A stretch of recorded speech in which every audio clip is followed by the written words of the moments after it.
बहन मंजू हुड्डा जी, बहन रेणु डाबला जी, उपस्थित सभी दोनों मंचों पर श्रेष्ठ महानुभाव, सामने बैठे हुए हजारों की संख्या में हमारी मातृशक्ति, माताएं, बहनें, बुजुर्गों, नौजवान साथियों, पत्रकार, छायाकार मित्रों, कलाकार बंधुओं, आज के इस दिन पर इस रोहतक के महिला कॉलेज के प्रांगण में आपका सबका बहुत बहुत अभिनंदन करता हूं। भाइयों बहनों, जैसा पूर्व वक्ताओं ने नेताजी के बारे में बहुत सी बातें अपने को बताई हैं, इन सब विषयों को दोहराना मुझे बहुत उचित नहीं लगता, लेकिन कम से कम जो विषय जिसके ऊपर पूरा फोकस रखना चाहिए उतनी कुछ बातें जरूर मैं कहूंगा। पहला तो नेताजी सामान्य कोई एक नाम नहीं है, ये कोई नाम नहीं है, बल्कि देश की आजादी की पूरी कहानी है। किस जज्बात से, किस जोश से न केवल आजादी की लौ उत्पन्न करने की बात लोगों के मन में उन्होंने पैदा की, बल्कि एक आत्मविश्वास पैदा करने की बात की। क्योंकि देश सदियों से गुलाम चला आ रहा था, पहले मुगलों का गुलाम था, फिर अंग्रेजों का गुलाम हुआ। आजादी की बात तो लगातार चली, लेकिन लोगों को विश्वास नहीं हो पा रहा था कि आजादी मिल भी पाएगी क्या। और जब तक ये विश्वास न हो लोगों में, स्वाभिमानी होकर के लोग जब तक सोचे नहीं, तब तक उसमें भागीदार नहीं बनते हैं। इधर नेताजी सुभाष चंद्र बोस और उधर महात्मा गांधी जी, दोनों ऐसे व्यक्तित्व हैं जिन्होंने लोगों के मन में एक स्वाभिमान भरा, एक आत्मविश्वास भरा कि नहीं, हम आजादी प्राप्त कर सकते हैं। और जब जनमानस में यह आवाज जब उठती है, तो देश के लिए सब कुछ कर गुजरने के लिए लोग तैयार हो जाते हैं। आंदोलन खड़ा करना बहुत आसान नहीं होता है। आंदोलन खड़ा करने के पीछे जो व्यक्ति आगे होता है उसकी विश्वसनीयता भी होती है, उसके ऊपर विश्वास होना चाहिए, हां ये जो व्यक्ति कहेंगे हम इसके पीछे लगेंगे। उसी में से दोनों अलग धाराओं में विषय शुरू हुआ, जिनको उस समय कहा गया कि एक गरम दल है, एक नरम दल है। गरम दल यानी किसी भी प्रकार के आंदोलन में, चाहे लड़ाई लड़ करके, संघर्ष करके हमें अपने दुश्मन को पराजित करना हो तो उसके लिए तैयार रहना चाहिए। इसी में से हमारे नेताजी सुभाष चंद्र बोस ने आजाद हिंद फौज बनाई। यानी एक व्यक्ति 50,000 लोगों की एक फौज बना लेते हैं आईएनए के नाम पर। कोई देश, कोई सरकार तो बना लेता है। एक व्यक्ति के आह्वान पर घर घर से नौजवान निकले, और हम सौभाग्यशाली हैं कि ये क्षेत्र जिसको उस समय तो हरियाणा शायद नहीं कहा जाता था, लेकिन अपना ये जो आज का हरियाणा भी अगर समझे तो इसमें से भी हजारों युवक उनकी आजाद हिंद फौज में, आईएनए में भर्ती हुए। उनको कोई पैसा भी नहीं मिलता था, उनको गुजारा करने के लिए साधन भी नहीं मिलता था। घर परिवार छोड़ करके देश की आजादी के दीवाने उनकी फौज में शामिल हो गए। मरेंगे मारेंगे, देश को आजाद जरूर कराएंगे, ये उनका लोगों का। और दूसरा दल, जिसको नरम दल के नाम से कहा गया, देश में असहयोग आंदोलन करो, सरकार का सहयोग करने की कोई जरूरत नहीं। और बिगुल बजाया अंग्रेज की सरकार के खिलाफ नेता बने महात्मा गांधी जी। महात्मा गांधी जी ने यात्राएं निकाली और उसके अंदर सारी जनता को साथ लगाया। कितना बड़ा आंदोलन खड़ा किया। एक बात की शायद जानकारी आप लोगों को होगी कि नहीं होगी, महात्मा गांधी जी को राष्ट्रपिता की संज्ञा देने वाले सबसे पहले कौन थे? सुभाष चंद्र बोस थे। सुभाष चंद्र बोस ने कहा महात्मा गांधी जी को राष्ट्रपिता का दर्जा मिलना चाहिए। दोनों पैरेलल चले, दोनों की ताकत ने अंग्रेज की सरकार की चूल्हे हिला दी उन शासन की। अंग्रेज ऐसे ही अपने आप नहीं चला गया, अंग्रेज को मजबूरी से इस देश को छोड़ना पड़ा। तो इस देश को जो छोड़ा है, उस नाते से ये जो आजादी का तराना गांव गांव में, गली गली में नेताजी के आह्वान के ऊपर जो शुरू हुआ, उसमें आज के इस समय में हम उनको शत शत नमन करते हैं, उनको अपनी श्रद्धांजलि देते हैं। नेताजी सुभाष जी को हम याद कर रहे हैं।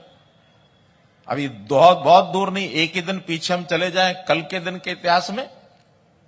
कल का दिन 22 जनवरी 2024, ये भी इतिहास का एक दिन बन गया है। सारा देश राममय हो गया। मन मन में राम, तन तन में राम, घट घट में राम, घर घर में राम, सब जगह सारे देश में राम ही राम थे कल दिन में।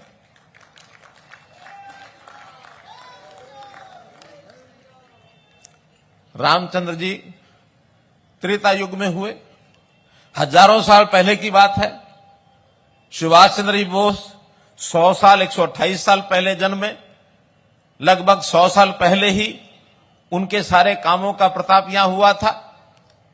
पूरा कालखंड अगर हम जोड़ सकते हैं तो एक महापुरुषों की लड़ी ये भी बीच में बनी है। हर समय में महापुरुष देश में आते रहे हैं, चाहे उसमें भगवान कृष्ण की बात लेते हैं, चाहे हम उसमें गुरुओं की, दशम गुरुओं की बात लेते हैं, चाहे उसमें छत्रपति शिवाजी की बात हम करते हैं, चाहे हम धन्ना भगत जी की बात करते हैं, चाहे उसमें महर्षि कश्यप की हम बात करते हैं। कितने ही ऐसे महापुरुषों का नाम ले सकते हैं। गुरु रविदास जी बात हम करते हैं, महर्षि वाल्मीकि जी बात करते हैं, हम उसमें भक्त कबीर की बात करते हैं। संतों की माला भरी हुई है इस देश की। इन सब संतों ने भगवान कृष्ण से लेकर के और आज के महापुरुष तक अगर हम एक सूत्र में सारा बात पिरोते हैं तो ये सब लोगों ने इस समाज को जागृत करने के लिए, समाज में संस्कार पैदा करने के लिए, कर्तव्य जगाने के लिए भगवान कृष्ण ने गीता का संदेश दिया अपनी हरियाणा की धरती कुरुक्षेत्र पर ही। जीवन क्या है, जीवन को कैसे जीना चाहिए, आज का जैसे हमारा संविधान लिखा गया, बाबा साहब अम्बेडकर ने संविधान लिखा, वैसा ही संविधान मान करके चलते हैं। गीता भी हमारे जीवन जीने का एक संविधान है। क्या ठीक है, क्या गलत है, ये हमको बताया गया।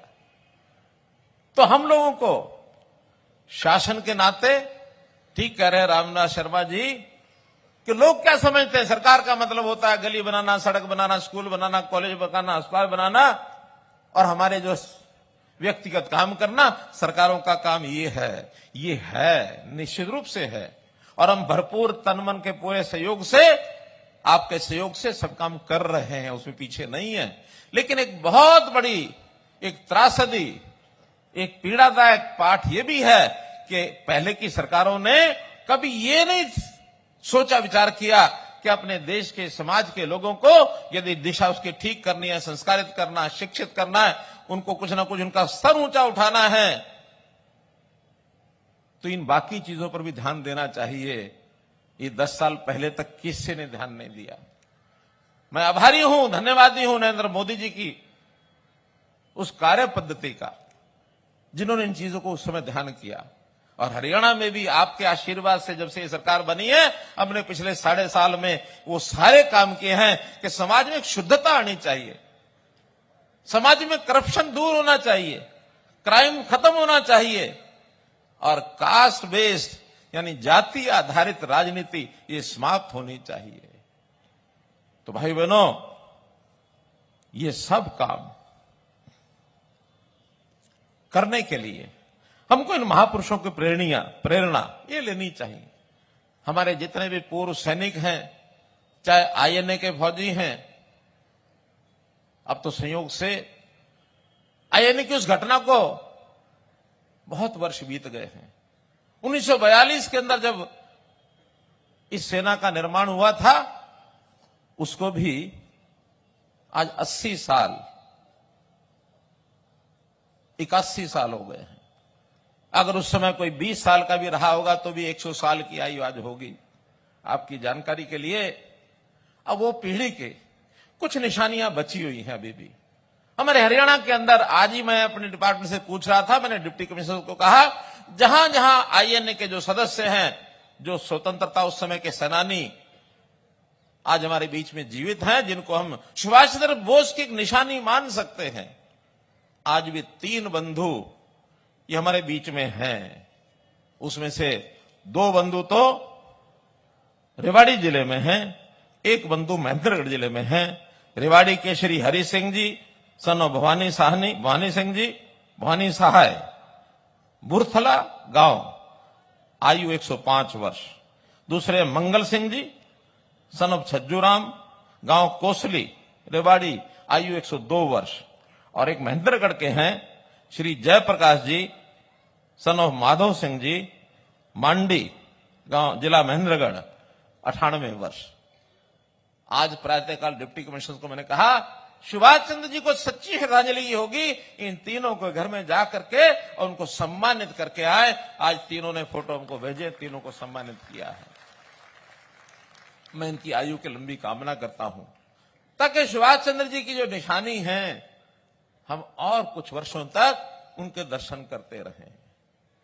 तो सुभाष चंद्र बोस हमारे लिए, जैसा मैंने बताया, वो कोई व्यक्ति नहीं थे और केवल नेता भी नहीं थे, वो एक पराक्रम की मूर्ति थे। पिछली सरकारों ने उनको कभी याद नहीं किया।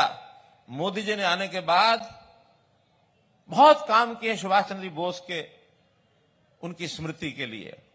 पहला काम, हमारा जो गणतंत्र दिवस 26 जनवरी को होता है, उसकी तैयारी 24 जनवरी से शुरू होती है। 24-25 रिहर्सल होती है, 26 को कार्यक्रम होता है। मोदी जी ने आज आते ही कहा कि क्या इसको हम 24 की बजाय इस तैयारी को 23 जनवरी से शुरू नहीं कर सकते। उसको 23 जनवरी यानी आज से गणतंत्र दिवस की तैयारियां शुरू हो गई हैं।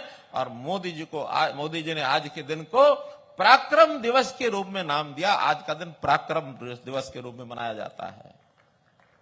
दूसरा, इंडिया गेट, हमने देखा है दिल्ली में, इंडिया गेट के नीचे एक ज्योत जलती थी।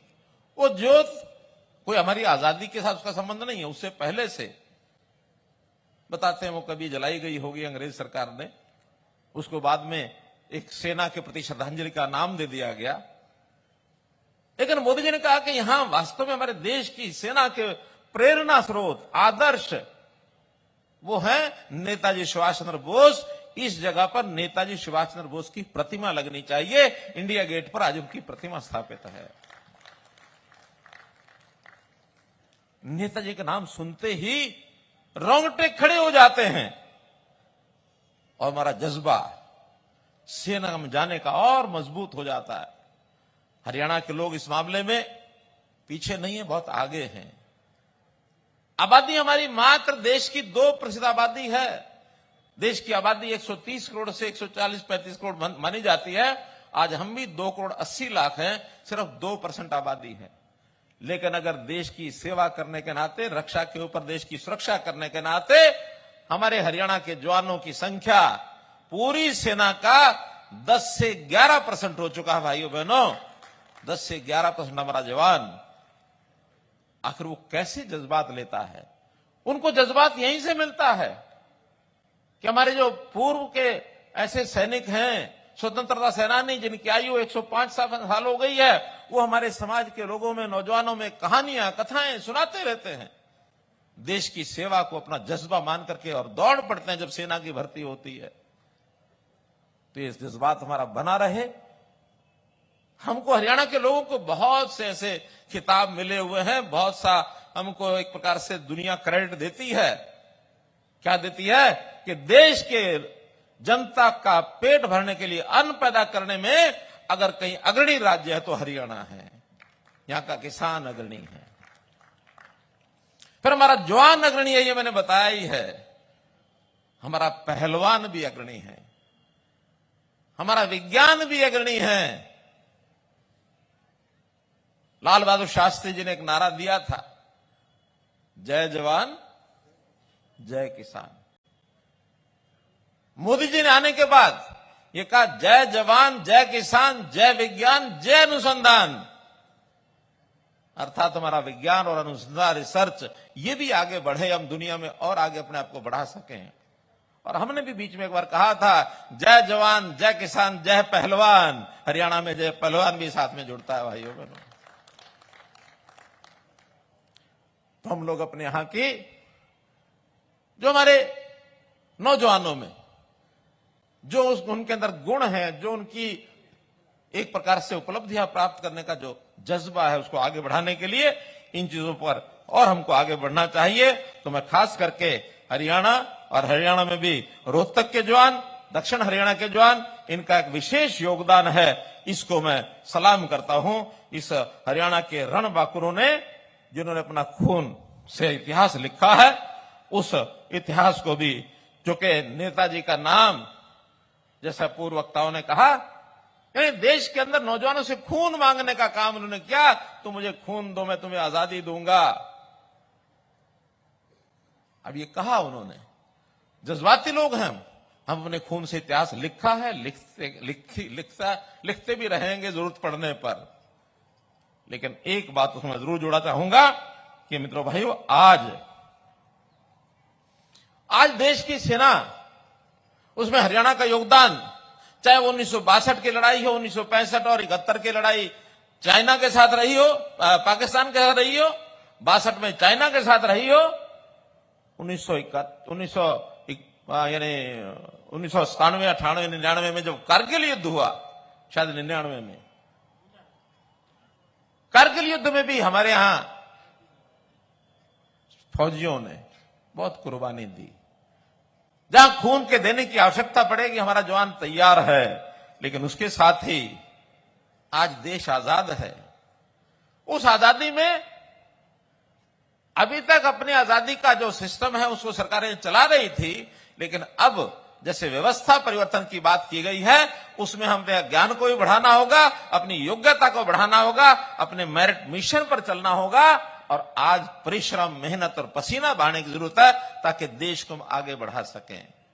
देश को आगे बढ़ाने के लिए बहुत कुछ किया है, अभी बहुत कुछ करना और भी शेष है। इसलिए उस करने को अगर हम आगे बढ़ेंगे, तो नेताजी के उसी आह्वान को, तुम मुझे खून दो, मैं कहूंगा कि आज खून की बजाय परिश्रम करो, निष्ठावान बनो, ईमानदारी के साथ आगे बढ़ो, और केवल अपने लिए नहीं, पूरे देश और समाज के लिए काम करने की भावना लेकर के आगे बढ़ेंगे, तो हमारा देश दुनिया के अंदर सर्वोच्च स्थान ये प्राप्त करेगा। ये भावना भी हमारे मन में आनी चाहिए। भाई बहनों, आज देश के अंदर हमारे जवान, जिनको पढ़ना, लिखना, मेरिट में आना, इसकी आवश्यकता है, लेकिन इसके लिए व्यवस्थाएं बहुत कम थी। अब हमने व्यवस्थाएं बदली हैं। अर्थात उनको रोजगार करने के नाते, अपने पैरों पर खड़ा होने के नाते कौशल, हुनर, ये सीखना चाहिए। और हुनर कौशल के आधार पर हमारी स्किल डेवलपमेंट यूनिवर्सिटी हमने बनाई है। जगह जगह स्किलिंग के जो मिशन बनाया हुआ है, उस मिशन के माध्यम से बहुत से केंद्र खोले गए हैं। उसके अंदर नौजवान सीख करके अपने पैरों पर खड़े हों। सरकारी नौकरी, ये मिशन मेरिट हमने चलाया है, मेरिट पर देंगे। अब वो जमाने चले गए, मैं, मेरा भाई, मेरा परिवार, इसी को लेकर के दुनिया अपनी चलाते रहेंगे, और गरीब आदमी कोई पूछता नहीं है। हम कहते हैं गरीब बालक जो पढ़ाई करके आगे बढ़ता है, उसका भी उतना ही अधिकार है जितना एक असंपन्न परिवार के नौजवान का है। शिक्षा उनका पैमाना है, उनकी गरीबी अमीरी पैमाना नहीं है। शिक्षा में अगर बेहतर हैं, हुनर में बेहतर हैं, कुछ कर सकने की मन में एक लालसा रखते हैं, उसको समाज के काम के लिए सबसे पहले आगे आना चाहिए। काम सबको मिलेगा, इसका हम ध्यान रखते हैं। और इसमें भी भावना कैसी चाहिए, व्यक्तिगत भावना की बजाय हम सुभाष चंद्र बोस से ये भी सीखते हैं। जैसा विषय आया कि उन्होंने आईएएस की परीक्षा पास की। अब परीक्षा पास करके आईएएस नहीं बने, ऐसे नहीं है। मन में एक अंतरात्मा की आवाज आई थी। अंतरात्मा की आवाज क्या थी कि आईएएस बन करके अंग्रेज सरकार की नौकरी करनी होगी, एक तरफ अंग्रेज सरकार की नौकरी और दूसरी तरफ देश समाज सेवा, अंतरात्मा की आवाज है, दोनों साथ नहीं चल सकते। या तो अंग्रेज की नौकरी कर लो या देश की सेवा कर लो। तो हमने देश की सेवा करने के उन्होंने व्रत उठाना, इस नाते से उन्होंने इस विषय को आगे बढ़ाया। आज सेना के नाते से हमारे लोग बहुत कुछ आगे बढ़ रहे हैं। हमने जो इन जयंतियों के ऊपर समाज को आगे जागृत करने की बात की है, समाज के हर वर्ग को साथ हमने जोड़ा है। जोड़ते हुए हरियाणा एक, हरियाणवी एक, इस भावना को कायम करना और इस प्रदेश के लिए काम करना। अपना भला उसमें हो ही जाएगा, ऐसा नहीं अपना भला नहीं होगा। जब सब हरियाणवियों का भला होगा तो आपका, मेरा, इधर का, उधर का, सबका हो जाएगा। तो भाई बहनों, इस लॉ को जलाए रखने के लिए मुझे हमारे कवि साहब ने 2-4 पंक्तियां नेताजी सुभाष चंद्र के बारे में बोलने के लिए कहा। मैंने कहा मैं बोलूं, इससे अच्छा है हमारे जो कलाकार हैं सुमेर सिंह जी, अगर ये खुद ही बोल करके 4 पंक्तियां सुना देंगे तो जरा जनता को अच्छा लगेगा। मेरे इस भाषण में जरा जो 2 पंक्तियां आप बोल के बता दो जरा, वही वाली, घड़ी ना बीती ना पल। ठीक है सर, ठीक।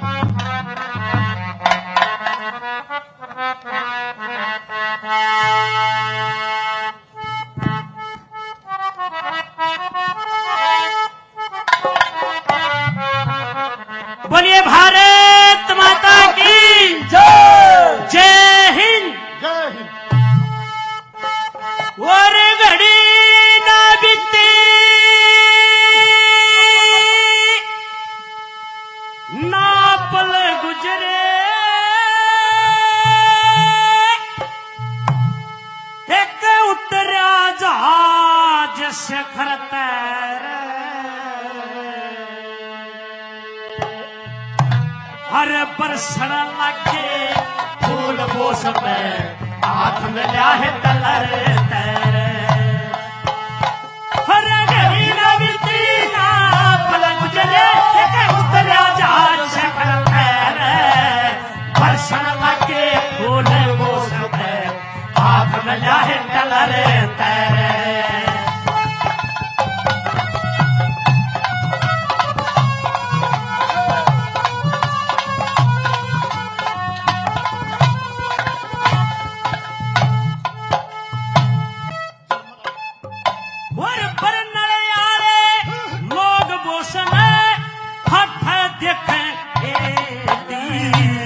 खुशी मनावे मंगल गावे फूल बगावे लेडी, हर खुशी मनावे मंगल गावे फूल बगावे लेडी।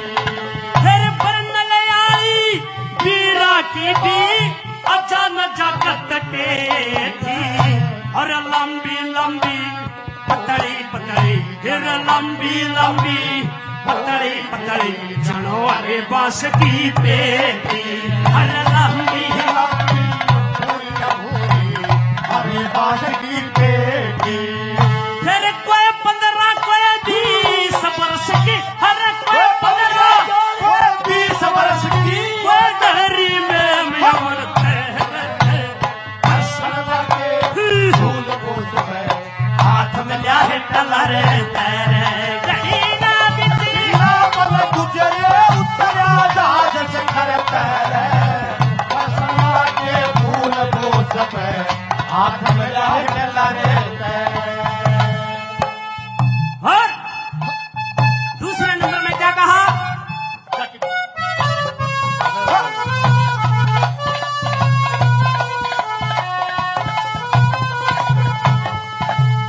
असई कलर में कोई भरली सच्चे यार बोस की रे, असई कलर में कोई भरली सच्चे यार बोस की रे।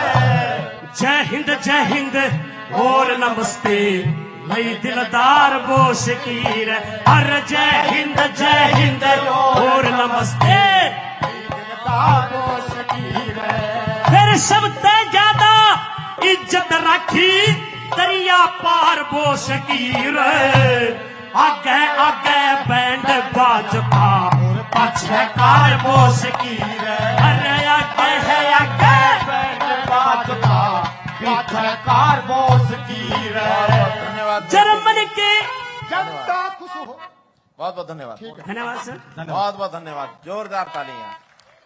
देखिए, कविताओं के कवियों के मनों में किस प्रकार का जोश, यानी उस समय की वर्णन घटना, उसके आधार पर ये जोश।